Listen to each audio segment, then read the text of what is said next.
네, 오늘은 전문가 중에 전문가를 모셨습니다. 신영증권 리서치센터의 서정현 산업분석팀장 모셨는데요. 이분이 유통하고요, 섬유의복, 그다음에 인터넷 기업들까지 열심히 리서치하시는 분입니다. 자, 팀장님 어서 오십시오. 안녕하십니까. 예, 안녕하세요. 예, 또 뵙겠는데. 네. 자, 구글이 어저께 실적이 나왔는데 조금 못 미쳤잖아요. 못 미쳤는데 이렇게 제가 한번 뜯어봤거든요. 뜯어봤더니 서치 쪽 검색 광고는 꽤 잘 나왔어요. 네.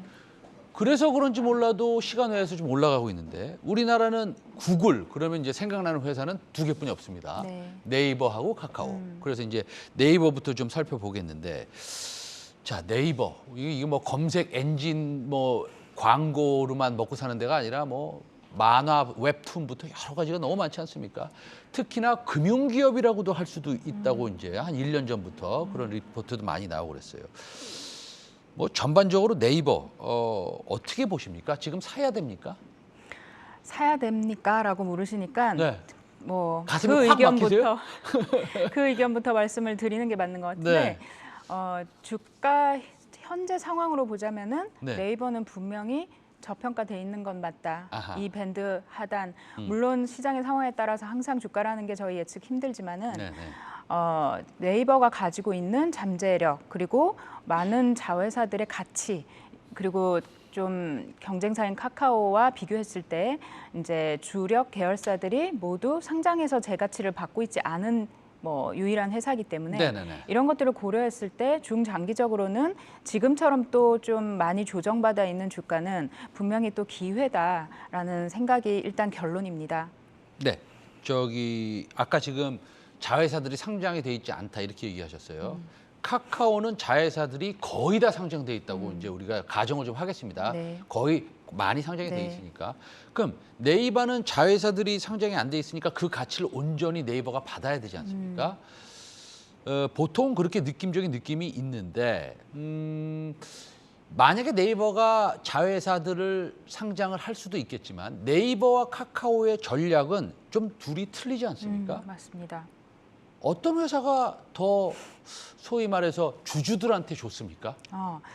다시 한번 여쭤볼게요. 네. 주주들한테 좋습니까? 맞습니다. 네, 네. 주주들한테 좋으려면은 네. 주가가 올라줘야 되는 거죠. 네. 한마디로 기업 가치가 사실 그 잠재 가치를 잘 반영하면서 주가에 반영이 되는 그게 이제 주주들에게 좋은 거라고 볼 수가 있는데 그건 역시도 어떻게 보면은 시점별로 달리 평가할 수 있는 거 아니냐. 만약에 이제 2019년, 20년과 같이 카카오가 주가 많이 오르던 시점과 비교하면은 그땐 카카오 주주들 상당히 좋았겠지요. 그렇지만 이제 이후에 작년 하반기부터 급격하게 조정받기 시작하는 이런 모습을 보면은 또 시점별로 이 투자 판단을 좀 잘못하셨던 분들에게는 또 안 좋은 주식인 거죠. 그렇게 되면은 그런데 이제 그런 많은 부분들 고려했을 때 지금 이 상황에서 아무것도 내가 가지고 있지 않다. 두 종목을 네네. 그럴 경우에는 가치를 온전하게 못 받고 있는 기업을 투자하는 것이 오히려 저평가에 투자하는 거 아니냐. 근데 이제 한 가지 말씀하신 것처럼 기본적으로 우리가 DNA라고 표현을 하잖아요. 기업의 문화 또는 DNA 이런 걸 네네. 판단했을 때 원래 우리는 자회사를 그렇게 상장하는 걸 즐기지 않아. 이럴 수 있는 거죠, 충분히. 네네. 하지만 이제 그 주력 자회사 예를 들어서 네이버 파이낸셜 같은 이제 네이버 페이 사업하는 회사지요. 네. 금융에 해당하는 회사인데 이런 회사들은 네이버뿐만이 아니라 유력한 주주들이 있습니다. 그러니까 그 나머지 주주들을 보면은 상장을 하거나 기업 가치를 제대로 인정받지 못할 경우에는 주주의 그 위치를 이어갈 이유가 없는 네네. 그런 주주들이 있단 말이죠. 네네네. 그랬을 때는 사실은 우리가 지금 당장 아니더라도 그런 부분들은 충분히 좀 기대할 만한 것들이 있다. 이렇게 저희는 판단하고 있습니다. 알겠습니다. 네이버 파이낸셜 같은 회사가 이제 뭐 주주들이 많으니 어차피 그분들이 엑싯 하기 위해서는 네이버 파이낸셜도 언젠지 모르지만 상장의 가능성이 없지 않아 있다. 맞습니다. 뭐, 완전 없다라고 할 수는 없는 거지요. 알겠습니다. 자, 네이버에 대해서 또 조금 더 질문을 드리겠는데 지금 이커머스가 네이버가 1등 아닙니까? 어쨌든 간에. 예, 그런데 이게 성장률이 조금 둔화된다는 얘기가 있어요. 어떻게 보십니까? 네, 회사의 성장률과 그 시장 전체 산업의 성장률은 사실 별개로 가는 회사들도 많지만 네네네. 말씀하신 대로 네이버의 커머스 부분, 그러니까 네이버 쇼핑 그 네네. 거래액으로 보자면은 이제 전체 1위 사업자에 해당하기 때문에 마켓 쉐어가 클수록 시장 전체 비중이 크겠지요. 그러니까 시장과 이제 같이 움직인다고 네. 봐야 될 겁니다. 그랬을 때 이커머스 시장은 원래도 지속적으로 성장하고 있었고 코로나 시기에도 다른 산업과 달리 고성장을 지속했었습니다. 그런데 이제 그런 기저 부담도 당연히 있고 기저 부담에다가 저희가 이제 포스트 코로나로 야외 활동이 많아지다 보니 온라인 쇼핑은 어쨌든 소비 그 패턴에서 좀 감소할 수밖에 없겠지요. 그러다 보니까 이커머스 성장률이 작년 중반까지만 하더라도 20%대 지속 몇 년 유지했었는데 하반기 10%대로 떨어지고 올해는 결국 지금 9% 정도 이렇게 한 자릿수 성장으로 떨어진 상황입니다. 그게 이제 네이버와 같은 회사들의 이제 쇼핑 거래액 이런 거에도 영향을 주고받는 그런 지표라고 생각을 합니다. 알겠습니다. 자, 그 네이버가 저평가됐지만 여러 가지 우리가 공부할 만한 것들은 점점 더 많아지는 것 같습니다. 자, 네이버 주가 때문에 그 사실은 우리 주주들, 시청자 여러분들이 조금 속을 끓이시는 분들이 좀 있을 겁니다. 근데 최근 네이버 계열사 노사 갈등이 또 격화되는 분위기인데 뭐 이 좋은 점도 있고 나쁜 점도 있겠죠. 그렇죠? 네. 어떤 것들이 있겠습니까? 예. 네, 뭐 이런 점들이 당연히 뭐 좋다고는 할 수 없겠지요. 이런 이슈가 생기니까는.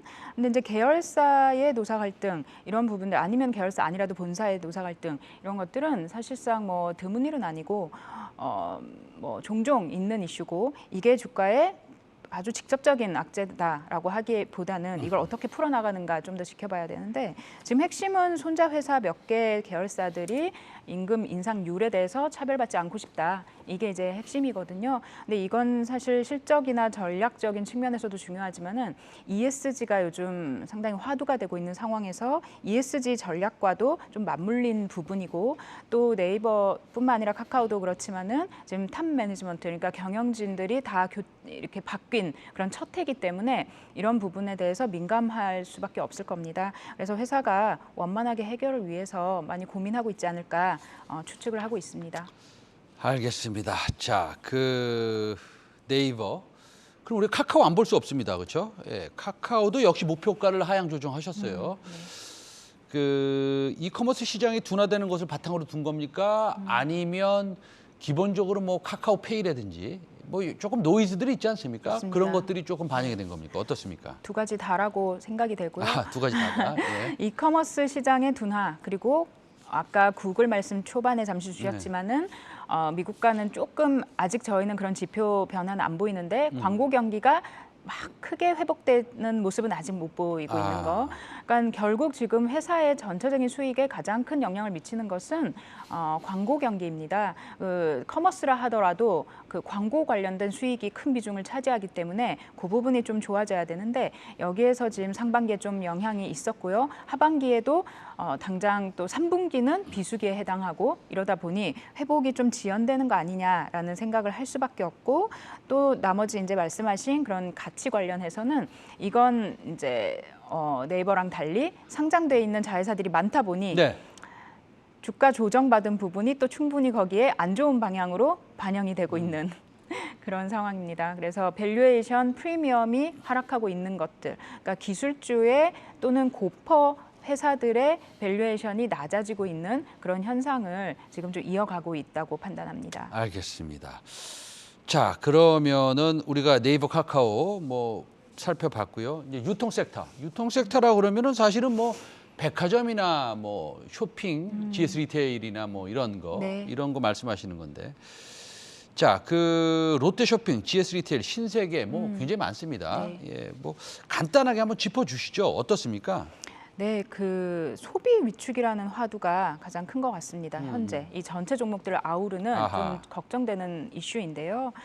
소비 위축에 대해서는 저희는 조금 다르게 판단을 하고 있습니다만 투자 심리에 대해서는 뭐 좌우되지 않을 수 없는 부분이죠. 그러면 이제 그걸 조금 피해갈 수 있는 플랫폼이 어딜까? 그걸 보는 게 안전할 것 같은데 그게 결국 이제 필수 소비재 부분이겠죠. 뭐 음식료 판매 비중이 높은 그런 채널들, 가령 마트, 뭐 슈퍼, 편의점 이런 게 이제 대표적인 종목들일 거고요. 거기에 해당하는 게 이제 롯데 쇼핑, 이마트, GS 리테일, BGF 리테일 해당이 됩니다. 근데 이제 회사별로 조금 명함은 있습니다. 뭐 어떤 거는 그 수혜를 오롯이 받고 있는가 하면은 또 아닌 기업들도 있고 그 차이는 그것만 하고 있으면 되는데 수혜를 못 받는 다른 사업도 같이 하고 있는 바람에 거기에서 이제 좀 실적이 훼손되는 이런 모습을 보이는 회사들이 주로 이제 상대적으로 주가가 좀 잘 안 좋은 상황인 것 같습니다. 알겠습니다. 근데 롯데쇼핑 같은 경우에는 이제 리포트 보니까 무슨 인플레이션의 수혜를 받는다 네. 이렇게 되는데